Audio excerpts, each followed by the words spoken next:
Cientistas querem redefinir a duração de um segundo. A definição de um segundo pode mudar ainda nesta década. Isso não terá implicações no seu dia a dia, mas pode ter grande impacto na astronomia de ondas gravitacionais e no estudo da matéria escura. Por que redefinir o segundo? O tempo é relativo e sabemos disso graças às teorias de Einstein, comprovadas a cada novo experimento ou estudo que utiliza suas fórmulas como ferramentas.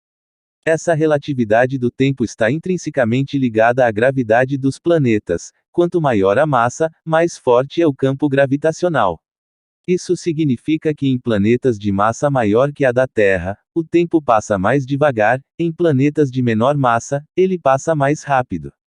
Mas não precisamos ir a Júpiter ou à Lua para verificar isso. Aqui mesmo, na Terra, podemos detectar o fenômeno de dilatação do tempo. Aliás, os próprios relógios atômicos mostram essa diferença.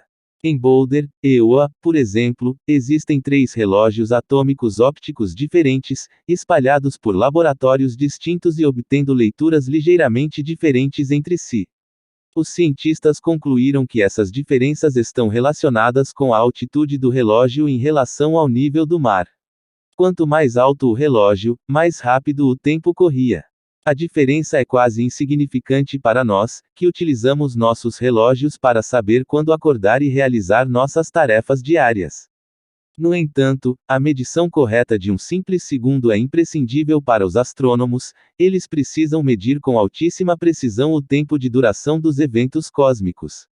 Além disso, medições de tempo altamente precisas sincronizadas entre distâncias e variações de altitude podem ser vitais para operações aéreas, por exemplo, e até mesmo para satélites de comunicação e geolocalização. Como o segundo será medido? Atualmente, a entidade responsável por definir pesos e medidas é o Bureau Internacional de Pesos e Medidas, BIPM, localizado em Paris.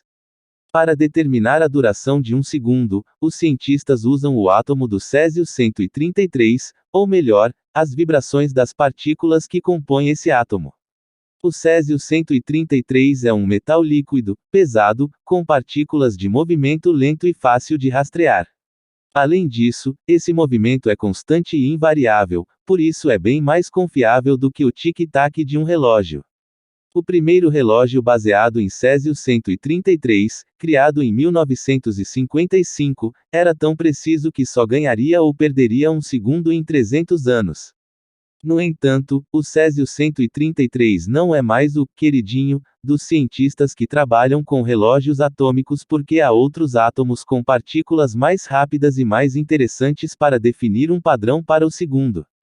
Os relógios atômicos modernos podem ser, até 1 milhão de vezes mais precisos, do que o de 1955, segundo o BIPM. Agora, com novas tecnologias, os cientistas podem medir átomos muito mais interessantes e movimentos de ondas precisos. Esses instrumentos são baseados em lasers de frequência de femtosegundo, 1/400º de segundo.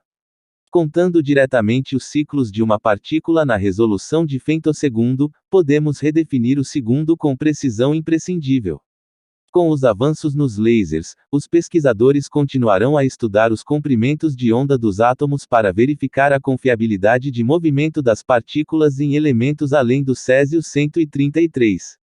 Assim, o BIPM pode começar a discutir uma nova definição no final desta década, com possível aprovação até 2030.